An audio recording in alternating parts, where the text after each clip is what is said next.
Chapter 69, The Big Loop. Michael, are you alright? Ow! Oh, what, again? Oh, fuck me. What do you want me to do now? Nothing. It's subsiding. Nikki stared distressingly at Michael as Michael started looking around again, showing alertness. And now that his awareness was keen again, what he was now getting were the sounds of gunfire and screaming coming from the streets below. Sounds like machine guns. Is it the National Guard? Asked Michael. Nikki got up to the window, looked back at Michael and nodded. Oh, what's that smell? Looking around once more, Michael remembered again. Oh, never mind. And now, looking back at the lady, old smiles and seeming thankful of Michael's well-being, had Michael looking away. Even though it was practically a miracle that they had survived, something in Michael made him feel it would have been better if they didn't. Michael then closed his eyes and saw the figure he had seen not too long ago burned into his retinas. I saw him. Whatever. And having seen such a horror, Michael began to wonder why he would, if that wasn't to be the end of his journey. You just don't see such a thing, such a figure, and walk away from it like nothing happened. That should have been the cue of me going out like I've been wanting to all night long.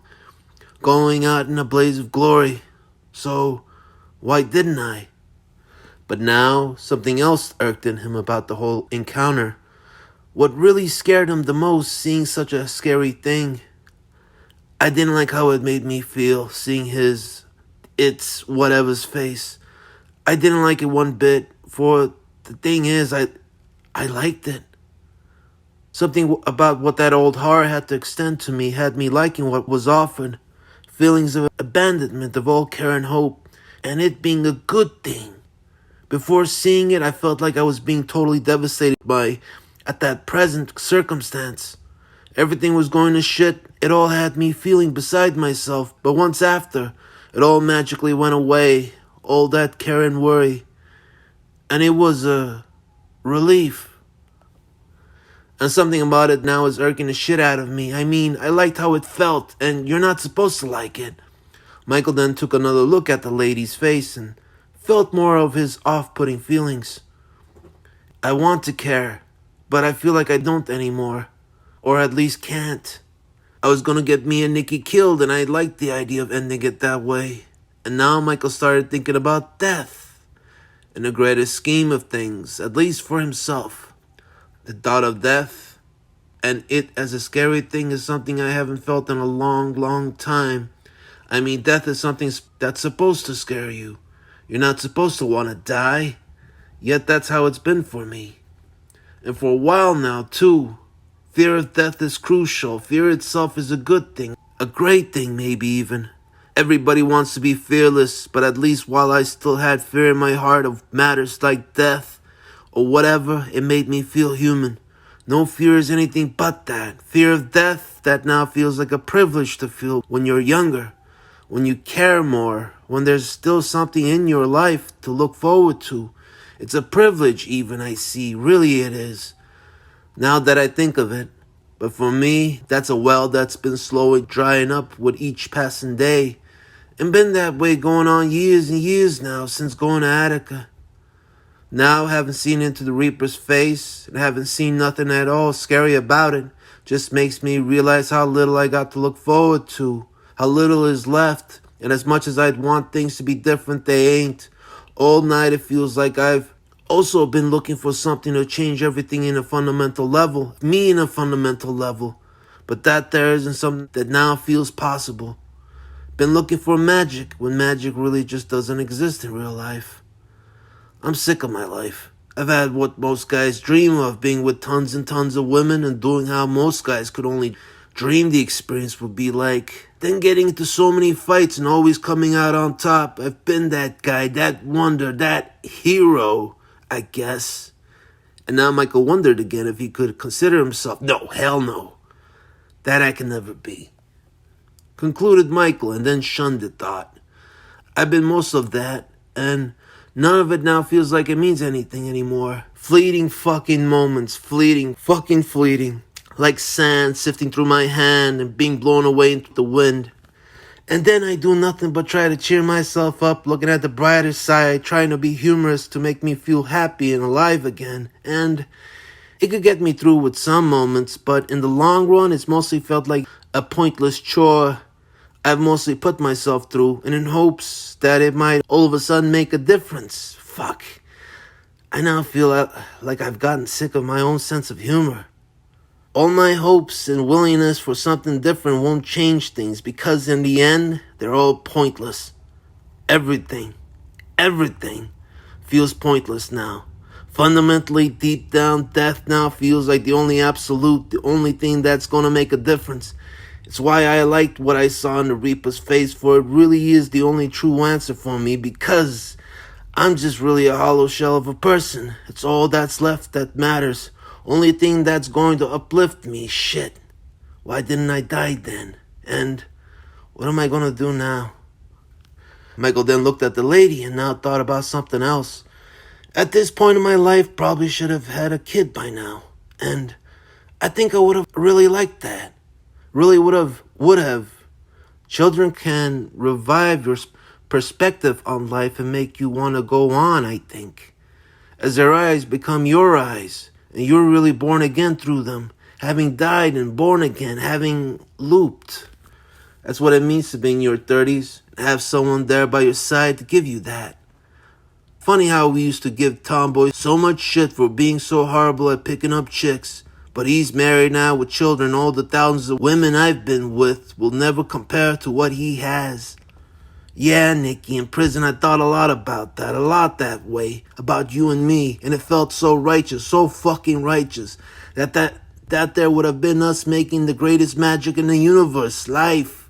Something most of the lot today sees as so commonplace. But it would take only a true God from above to see it as that. Magic. True magic. Actually, something more than that, since God's work is in miracles, which is something greater. And I wanted you to be the one to bear that with me.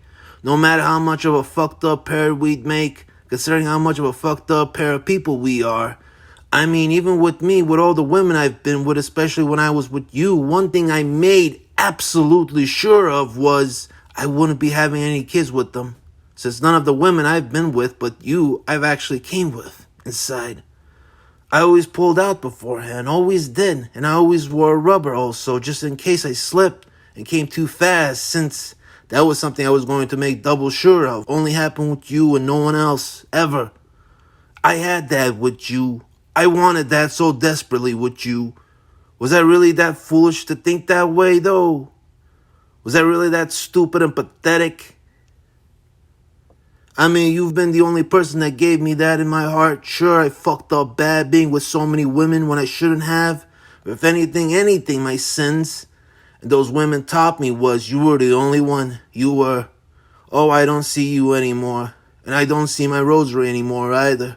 Your eyes are now just as hollow as mine are, I'm imagining. There's nothing fundamentally there left. And as hard as I try now to look at it differently, just like all of my aspirations and efforts made tonight, it feels like it's all going to be in vain if I do so. Michael looked again at the lady's eyes, smiled, but then thought, still glad I didn't get you killed either, whoever you really are. As for the situation with the bomb, there really was nothing Michael could do now. It was over. Michael knew he was no longer a match for the people he was dealing with, and continuing on, he knew wasn't going to change a damn thing. Michael was out of his league. Also, without the bomb, the city was never going to go back the way it was before. The menace in the street was going to make sure of that. Where's my rosary? Where? That also wasn't there either. And also neither was it in Nikki's eyes like it had been seen on the Nympho building's rooftops. Seeing Nikki smile at him now didn't mean anything to him anymore, for it wasn't his Nikki doing it. Please let it still mean something, even if it's not really her. Because all Michael saw now was that lady, the same one he had spent all night convincing himself didn't really exist. Why did you give them those codes? Thought Michael. Why did you have to damn yourself? Because that's practically what you've done. Do you even understand that? Do you even know what it means? Michael, what's wrong? Asked Nikki. And now, no more inner monologues. It was time to have out with it. Why did you give them the codes? Nikki didn't respond. Was it really all that important? Demanded Michael. The smile then dropped from Nikki's face as she looked away, shaking her head. Michael, they were going to kill us. Michael then turned his head away and began to shake it also. I'm sorry, whispered out Nikki, while staring vacantly at the floor. But to Michael, it didn't seem very convincing. As much as Michael didn't want to think about anything anymore, something did pop in his head that made him a bit curious. Roxana Blue, that's what the code was, wasn't it? For Michael at the time, hearing her name again uttered by Nikki's lips hadn't really registered, since at the time he was completely absorbed in that whole Reaper business. But he had heard it, and he was centered on it now, and was wondering now what it all meant. Nikki had to have been the one to pick that name, but why did she? Michael kept trying to go over reason after reason why Nikki and Madboy would, wondering what relevance it would have had after all this time, wondering whether or not it could have just been out of random. Nikki? Why Roxy? Why choose her name? Nikki's one eyebrow then sprung to one side and sprang away seemingly as if trying to escape that line of questioning. She then opened her mouth, exhaled, and now seemed to be expressing some type of deep-seated inner conflict going on within her as she panted a little. Nikki, why my old girlfriend? Finally, Nikki directed herself back around and seemed ready to give an answer, seemed at least. Why? Because I just chose it randomly, Michael, replied Nikki and faced away. Michael made a disapproving sound through his teeth. He wasn't buying this. I can't trust this lady over nothing, can I? For a second there, for once, Michael felt like he was going to get a simple straight answer from her. A simple straight answer. Just one. Just one. Can't you now at least give me that? It's called communication. It's what couples do when they care and love for each other. At least respect one another. Even exes. I've now spent some time wondering if this woman ever really loved me all those 3.5 years we were together. Now I'm understanding that she probably never did. I mean, that's how it's supposed to be when people love each other, right? They express themselves, they talk to each other, communication again. But this is all I've ever really gotten from her. Seeing as she was hiding something again, Michael was now feeling totally fed up with it. This relationship they had before, and now, after all the time and absence, now seeming to want to resume where things left off. Was the money really that important? Trading that in and killing all those people? Asked Michael. Don't start that again, Michael. Just don't. Don't. Spat out Nikki in disapproval. Was it? Nikki was now beaming at Michael with red-hot eyes for lasers, as if he was the one to blame for everything that was about to happen. I mean, you already come from I don't have my family's fortune anymore. I lost it. Explained Nikki. You lost it? How?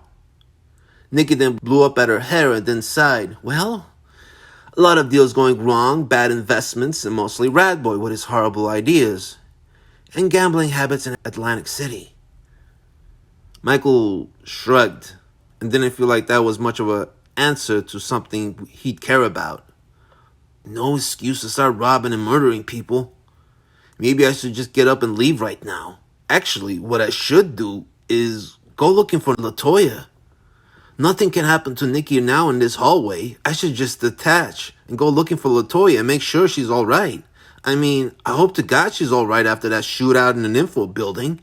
Michael now felt as if he should, since this was also important to him now. Since he did care a lot of what might have happened to LaToya. But still, some force didn't feel like letting him go. No, I gotta make sure LaToya is alright. That's important. I gotta detach from this lizard lady. I got to. But Michael just couldn't. Why? Why can't I? What it was too much of his heart and mind had already been spent centered on the woman next to him. Too much. And now that she was once again in his life, no, this ain't Nikki. I gotta stop caring for this woman. She's not the person I made her out to be, the woman I imagined she was. But that just didn't make much sense to him, either. 3.5 years together, how could Michael have not seen it? Really seen it? If it was hidden away in her before, what caused it to fully come out? How did she become this?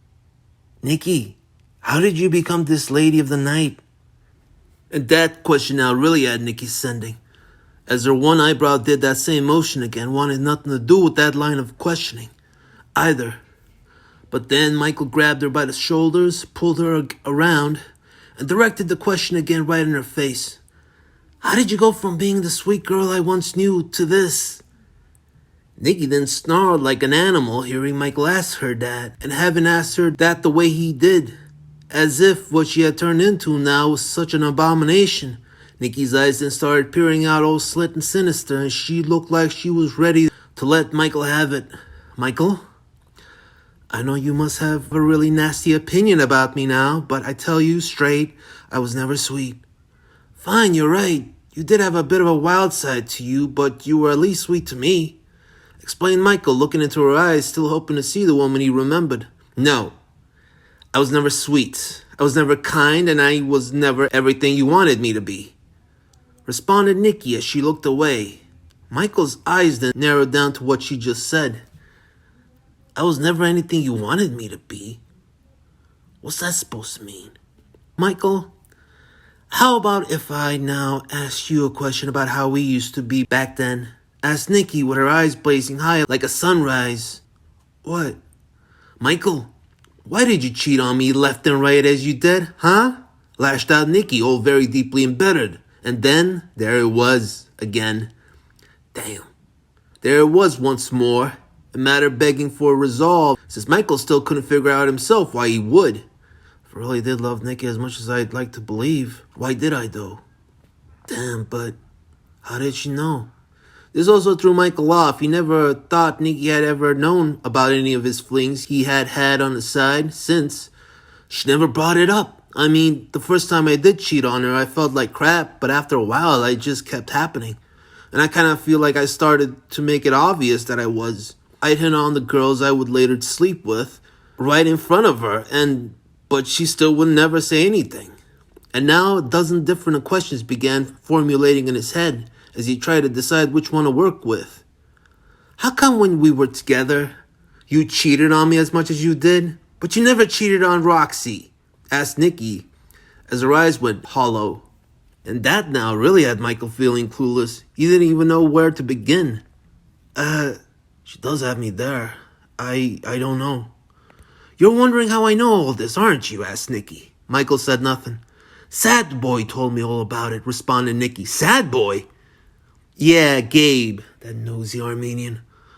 Michael just continued nodding his head, wanting to hear what else she had to say. Way back then, back when I looked like I had a condor perched on my head, considering how feathered out my hair was. Nikki then made a funny face, but in a dreary way, remembering how she looked back then. Back then, Gabe came up to me and told me, you know, Michael will never care about you like he did with Roxy. So how about you just drop the act? He said that. What bullshit? Fucking Gabe. Then, since he knew I knew about your flings, he told me about how you never cheated on Roxy. That is, before I stepped into the... Nikki now lost her breath, looking down.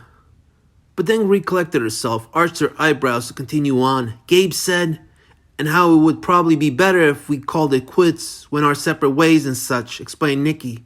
Wait, Gabe said that? Asked Michael. Yes, he did. Well, fuck him. Obviously, the asshole had no clue how I really felt about you, curious to know if you ever did. But you did cheat on her. Shut up. Don't you start now either. But why did you? Michael now needed a moment as he went back to the time spent with her during those 3.5 years, thought about himself with Nikki then, and why he never cared. I don't know why I cheated on her as much as I did, but just because I did doesn't mean I never loved her. Out of all the women he had been with, Nikki always had some magical power over him that Michael found irresistible. Magic that made sense to him and made his world feel more meaningful being with her, full of hope and care and full of promise of a future. I cared then, not just for her, but also myself. I remember how I'd fear more about things pertaining to her and me. I had that privilege to fear death. Since living then meant more. Even with all the women I've been with, she was still the only one that mattered. So, she, for me, was the last woman on earth. After a pause, Michael began to feel Nikki's eyes growing more and more intense over the thoughts behind them. Nikki then looked over at Michael furiously and looked like she was ready to continue again. "What were you doing with LaToya earlier?" demanded Nikki. "Shit. Fuck," thought Michael as his brow now began springing up and out and wanting to escape this line of questioning. "Fuck, hell. What? Why does it matter?" thought Michael, now infuriated. I mean, Miss Lipstick's pretty mixed girl with lips so wet and juicy that they could drive any man with a dry piece hysterically out of his mind. Nikki was singing it out the way the slang on the streets used to be in the 70s, something Michael was all too familiar with.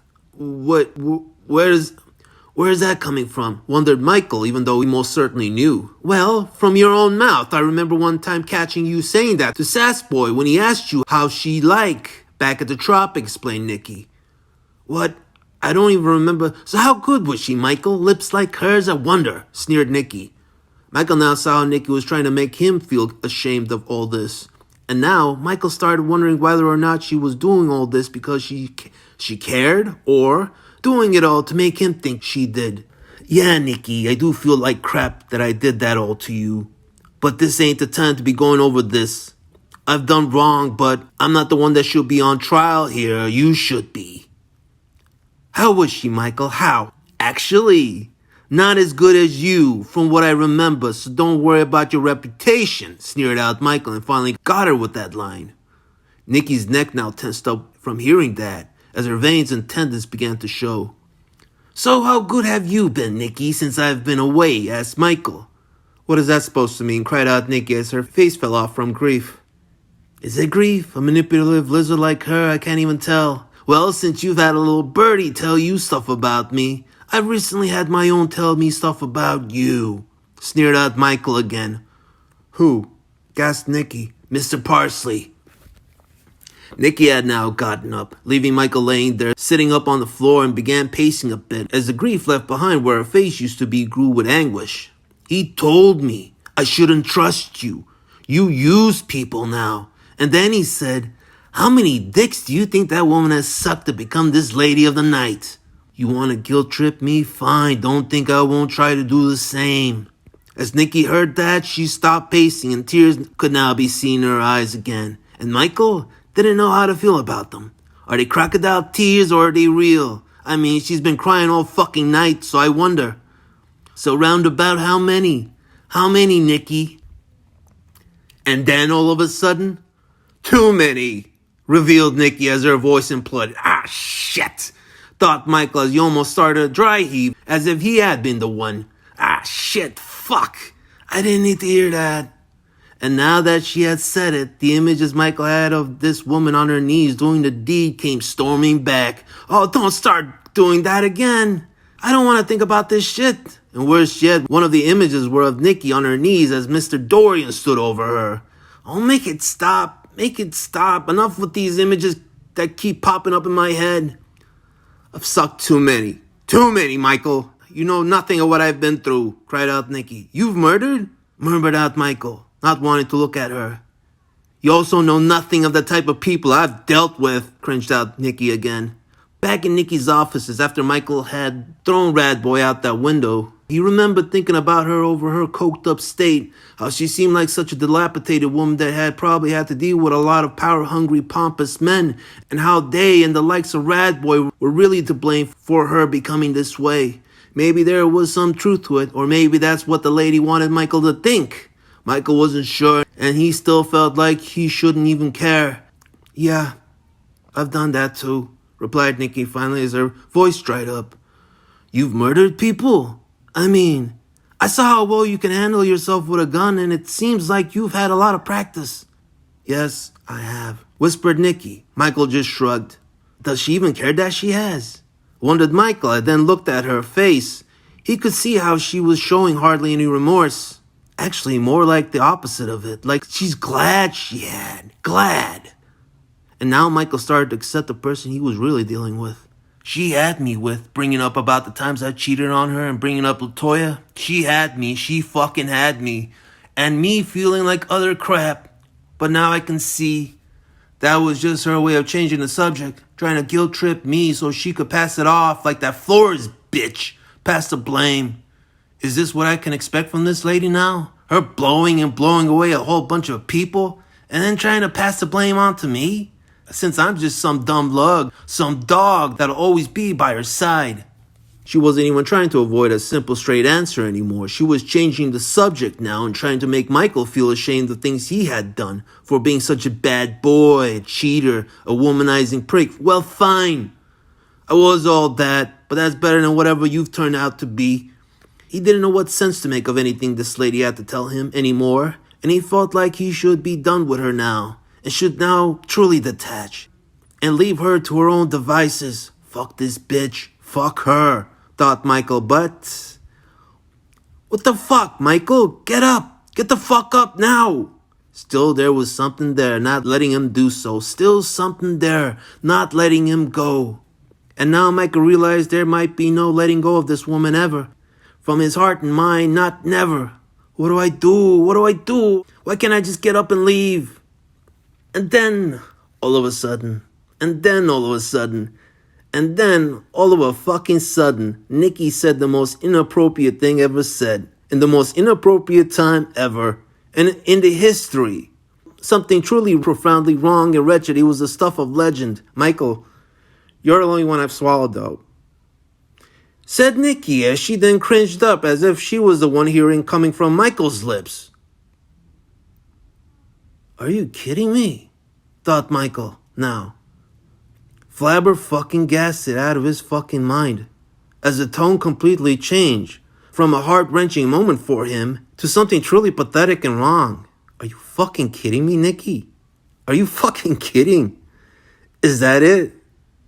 Is that all you got left now, really? What? I'm the only one you've ever... Michael now began laughing hysterically. For the funny thing was, it's not fucking funny. What Nikki had just said was so pathetic, it could no longer be pitiful, no matter how badly Nikki was now taking it. Yeah, she looks like she's about to cry again, but fuck her. Fuck her for her level of desperation and stooping that low to try and, I don't know what. Oh, thank you so much. That completely changes everything, Nikki. Nice to know a woman is still willing to suck and murder a million guys off. Well, at least swallow for me. I feel so much better now. Fuck, we're both such a messed up people. We'd actually confuse a line like that with being sincere. So this is what being reprobate is all about. Michael continued to laugh as Nikki's look of desperation began to turn ugly, but then fell off like she wanted to cry some more. Oh, stop crying, stop crying. Michael, fuck this city, fuck this city. I hope that bomb doesn't just take out 1999. I hope it also takes out the entire eastern seaboard. Bellowed out Nikki as her eyes went ballistic. Michael was beginning to feel seriously tired of all this. For a second there, he thought hearing her tell Angel Eyes the codes felt heart-wrenching enough. Then that whole retarded swallowing bit. But this was starting to become something else. Nikki, just don't say that stuff, demanded Michael. Why not? Just don't. No, I'm allowed to say it. For everything I've had to put up with, I can say it all I want. Bellowed out Nikki again. What have you been through, Nikki? What? You're the one that sucked and fucking murdered a whole bunch of people as your time as a lady? Mike was now seriously growing mad. This was no longer sounding cold, greedy, and heartless to Michael. The stuff he imagined the lady to say. This was beginning to sound something sick. Don't you look at me like that, Michael. I can say those things and mean those things, and I don't even understand why you even care. Bellowed out Nikki as she blew up with conviction. Why even care? Yes.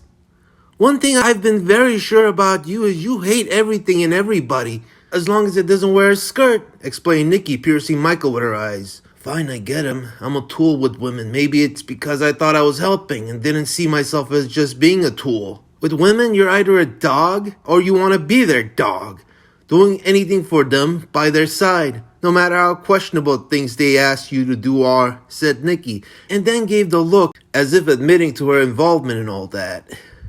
But if there's other guys around, you turn into the king of the macho assholes. And you want to fight them all, just to prove something to yourself and no one else. And why? Because you have no self-worth. So you either need a woman by your side to make you feel like you do, or you need to be beating up some poor guy's face in. And because of that, you've never had any real friends but Gabe. And even with him, you were still a prick. Michael didn't know what to make of all this. It was all true, but Nikki stopped trying to change the subject. You trying to manipulate me like that isn't going to work anymore. Not anymore. Especially after that swallowing line.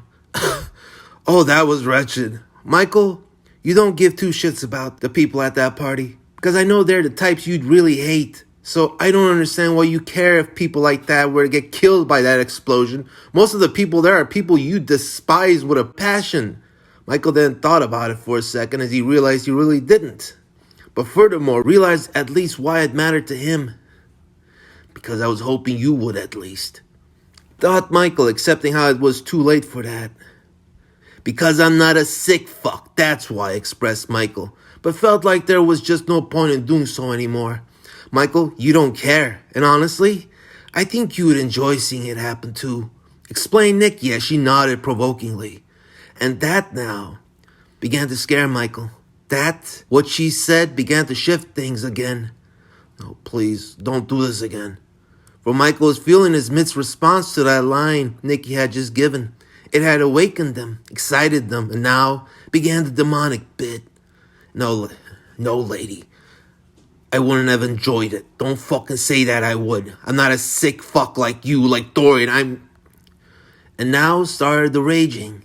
Stop that again. I'm not going to attack her. I am. Michael then whisked himself away from this place, from these thoughts, far away from what this lizard had to say, and far away from what his demons had also in response. Away. Get me away from here. Michael then began to replay events past that had not made him feel this way. The image of himself jumping that gorge between buildings, the one he had back at the Nympho building, the one he just had when he stared down the Reaper and felt ready to meet his maker. There was an exhilaration, what a rush, to it all, that he wished he could replay in real life again and again. It was of many moments he had spent tonight feeling good. No, they're not all fleeting. They're not all empty and hollow and meaningless. Not as long as I have something to say about them. He thought about the rumble with the beefcakes and the Macedonians, and how ridiculous it got when everyone started picking up dumbbells and chucking them at each other. About that stupid fucking owl on White Origami's shoulder. That argument he had with that Eurotrash French fucker, who wasn't willing to admit when he was wrong. And how Michael finally put him in his Eurotrash place. He thought about Thor's stay. He thought about choking Stumpy. He thought about so many things that had come and gone. For they were the moments, the rompous, pompous, in-your-face, silly, good moments he was hoping to be having on this journey, just like yesteryears. He wanted an adventure. And most of all, it would have been heavenly to have Nikki back again. But now, no. Why did I think of Nikki again? Why? Oh, why? But now that it was all over with, no. Michael's journey was over with. No, it's not. For they were all fleeting, empty. No, fuck you. They were hollow, meaningless moments.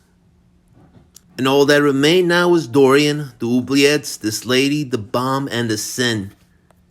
He knew he was a crazy fool for asking for so much, but he'd be damned if he was a sick fool that was in accordance with what this lady had to say. Now Michael began to feel the sickness bubbling up inside as he continued to listen to this lady and her talk about things Michael would never accept. You know what, Michael? I want what Dorian wants now. Because when he explained it to us, I was repulsed by the idea too. But now I'm starting to see things his way. Let the bomb go off and murder all those lizard fuckers in that building there. Let the degenerates of this city tear each other apart. There's nothing good in them anymore anyways. Maybe after all the madness, something will again set things straight. Let them claw and strangle and maim each other. That's what they really want to do anyways. Fuck the money. I'm glad I was a part of this. I'm glad I'm a part of this now. I'm glad that strike 5. And then all of a sudden, Jason Voorhees was on his feet and at the throat on this cunt of the night. Die, you evil bitch. Madboy launched with the power of 1,000 rockets taking off all at once. Hateful passion filling up within him, burning hotter than the burning passion of 1,000 suns. 1,000 emotions, 1,000 cries, 1,000 murderous acts for justice, and 1,000 knives. Madboy was wringing that bony chicken neck of hers as he felt her throat beg for air. He gripped down tighter to deny all access, and then Madboy began to marvel at the vistas he was taking in, watching this cunt's face turn dead pale and look like he was about to explode. Madboy now felt the true righteousness as he felt there was so much beauty and ecstasy in all this. Beauty and ecstasy that only gods must see and feel. I see you, Madboy. I see you, thought. Wait, who thought that? It wasn't you nor me. Those were not Michael's thoughts, but still he felt them as if though they were. And then Michael looked down and, oh God, what am I doing? Thought Michael, truly he did this time as he looked down and saw Nikki's eyes and realized he was choking the wrong person. Oh God, it's Nikki. It's not that lady. It's Nikki. Nikki seemed to be lost in complete sadness and sorrow and horror, slowly becoming extinguished. And seeing this, Michael began to weep for the first time in years. Decades. He felt his heart twist and snap off, then twist some more, and then Michael jumped back in horror as he allowed Nikki to go free. What have I done? What the hell have I done? Nikki was now on the floor, gasping, coughing, and wheezing as she seemed to be trembling in terror over the last person she ever thought would turn on her. Oh God, Nikki, please tell me you're all right. But as Michael tried to run up to her and see if there was anything he could do, Nikki bashed him across the temple with the butt of the .44 Magnum she still had at hand. As Michael fell back, Nikki got up and started pointing at him while still trembling. What is happening to me? I don't want this. Michael felt terror within him beyond anything he had ever thought could be imaginable. He felt his mind spasm in fits of hysteria. For a second there, he looked out of the window and pictured himself jumping out of it, doing himself and whatever evil there was that dwelled within him. He felt like he was possessed by some psychotic, bloodthirsty demon, and it terrified him to the core, imagining what he was capable of next. This time he saw the face of the Reaper again, behind Nikki, and it was the face of Mr. Dorian behind the cloak, laughing at Michael over his new revelation into his own soul. Now that he had abandoned all hope and care to go on, this was what was truly left for him. Now Michael felt how privileged he was being as depressed as he was. Depressed by how fleeting, empty, and hollow and meaningless life could be, for that was 1,000 times better than this. For now it was a time to be something different. Now was a time for something not righteous. Now was a time to change into something cruel, dark, and evil, and learn to live again, and for all the wrong reasons, for all the sick ones. Oh God, baby, I can't believe I did that to you. I can't believe I'm sick. I'm psychotic. I'm evil. Michael, what is wrong with you? Cried out Nikki, shocked to see how the boy was shaking in pure saturated fear. Nikki, I'm sorry. Nikki didn't say a word. You know what? Go ahead and shoot me. I don't care. Nikki's bottom lip began to quiver as she shook her head. No, baby, I'm telling you, just shoot me, please. Shoot. Michael, you're hysterical. What's happening to you? Shoot me. I can't deal with it anymore. No, cried out Nikki as she dropped the gun and fell into herself. Michael couldn't remember the last time he had cried, but he now felt how drenched his eyes were and how he could taste the stream running down his mouth, the taste of bitter salt. Michael, please tell me, what is happening to you? Cried out Nikki. Michael closed his eyes now as he tried to whisk his thoughts to a different place again. I want none of this. None. I didn't do that to my Nikki, did I? I didn't. But as he closed his eyes, all he saw was Nikki's face frozen and captured at that very moment. He was murdering her. No! Screamed out Michael. then began bashing his fists over and over again to the side of the wall, over and over and over and over. His mind was not his own anymore, and his pride and confidence in his actions were now of those of a monster. This was now the revelation he was getting, what he had sought for coming all this way. Where's my rosary? Where is it? And as he closed his eyes, he fell into the void and felt vertigo falling through that endlessness. Michael, who are you talking to? You see your rosary? Where? Please, God, I don't want to lose my mind. I don't want to go insane. I don't want to turn evil. Please let me see it. Please let me. And as he opened his eyes, he saw it. My God, there. It's still there. It's still there, cried out Michael in utter relief. What are you talking about, Michael? Cried out Nikki back. Michael then smiled and saw it in her eyes again. It was still there, still holding out, and now he felt like they could never disappear again. Michael, why are you looking at me like that? Fuck this, rompus pompous. Nikki deserves better than this. I deserve better than this. I need to do something to change things. And from this, he now knew what he needed to do to regain his mind and his senses, how he could reclaim control of his mind and my fucking mitts, and to use them to take on the mad bull that was now charging at them, to use them by grabbing that bull by its horns and steering the mad animal into the ground. Nikki, I'm going back to 1999. I'm going to fix this, cried out Michael in excitement, as if that was the greatest idea he had ever had, as if to get his scene back. What? Gasped Nikki as she stared at Michael in disbelief. I'm going back. I'm going to save both of us, I promise. And now Nikki's jaw dropped. I'm going to do it, baby. I'm going to set everything right. I'm going to stop that bomb. Don't you worry, explained Michael, feeling a surge of triumph with that notion. No, Michael, don't. Nikki, I believe you now. I believe you. You've been innocent all this time and you haven't been yourself. But I need to do this so you'll never have to be responsible for everything that might happen again. Michael, please stop trying to. Michael then stomped his foot at the ground and smiled and then bit down on his bottom lip as he pictured that old devil with a fedora on his head. You don't scare me no more. You don't fucking scare me, thought Michael. And Nikki, said Michael as he faced her, not only that, I'm going to go murder that fat-headed fucking prick Dorian by squeezing his head in until he feels his brains crushed within his own skull. Michael was now pacing up and down the hallway as he flailed his arms about, socking invisible figures in front of him. No, Michael, please, stay here with me, begged Nikki. No, I'm going to murder that man. I'm going to set everything right. Nikki felt beside herself. Michael, the 1999 building is probably swarming with trained mercenaries and iron monkeys, all armed with machine guns, explained Nikki. I'll take them all on then. Michael, you're no Rambo. Sure, you can handle a bar fight or two, but these guys aren't the beefcakes or the nymphors or the cockskulls or any of them. We've been lucky to survive this far, but there are hundreds of them over there, and they don't fight with their fists. They're trained killers. They use guns, and you don't even know how to use one yourself. I'll learn, cried out Michael in response. Nikki then almost felt like she had just lost it, hearing this, but then tried to continue, to try and persuade Michael to stay. But at this point, Michael was once again in a world of his own. Now, Michael felt brilliance, like crashing ocean waves in Tahiti against his forehead. Feeling himself sink beneath the waves, as the water purged him clean, he felt an ethereal sense of truth and direction that could only be experienced when crossing over onto the other side, where his better nature could join with him. He felt what was right, and it was a tranquil sense of new ecstasy and beauty only a true God above could see and feel, and never the devils and false gods from down below.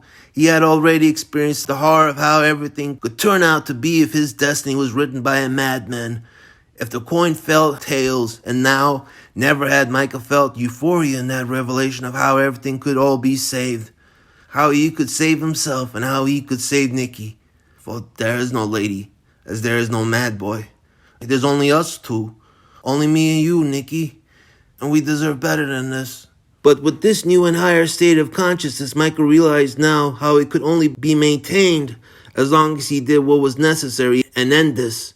Because if he didn't, then we're both lost again. Michael, please. You're going to get yourself killed. Let's just leave the city, you and me. I forgive you, Michael, for choking me. I know that really wasn't you, cried out Nikki as she got up and smiled, hoping her openness and her words could persuade him. And then all of a sudden, Michael looped completely. "No, Nikki," called out the last boy on earth as he popped his collar. And now Nikki's eyes lingered a bit off to the side, trying to understand this new sight she was seeing. "There's no reason left in controlling it. I have nothing precious in my life to preserve except you." Nikki now froze, for she didn't know who Michael was really talking to. "Reason to control what?" cried out Nikki. "So maybe, just maybe, it's about time it become my own tall-tailed tolls and bars and beat-up joints across the East Coast. By the bar flies like my Uncle John." Nikki hesitated speaking. The words she was hearing were starting to sound like gibberish coming from his mouth, as she saw how there was really nothing but also gibberish spewing from his eyes. Tales about that guy that single-handedly took on an army of mercs, biker gangs, occultists. Stop it, Michael. Stop. You're not making any sense. And finally, a complete madman, hell-bent on taking the entire city and throwing it into fits of rage. "Oh my God, Michael. You've completely lost it, haven't you?" murmured out Nikki, as she now felt the desolation of there being nothing she could do to save Michael from himself. Tales about that guy in the 70s who had been sent to prison a rat, who came back out in the 80s, out on the other end. Came back out against all odds to take back that had been taken from him. Nikki just shook her head, dumbfounded to what she was hearing. "Okay, Nikki, I'm off," called out Michael as he smiled and stared into his own eyes. "And I think it's about damn fine time to hit the streets and get me some of that fresh night's air I was having earlier. Some rompous, pompous kicks." "Rompous what? Michael, please. They're going to kill you." "I love you, Nikki. Goodbye." And with that, Michael smiled passionately at Nikki, turned away, and began replaying Danzig's mother in his head.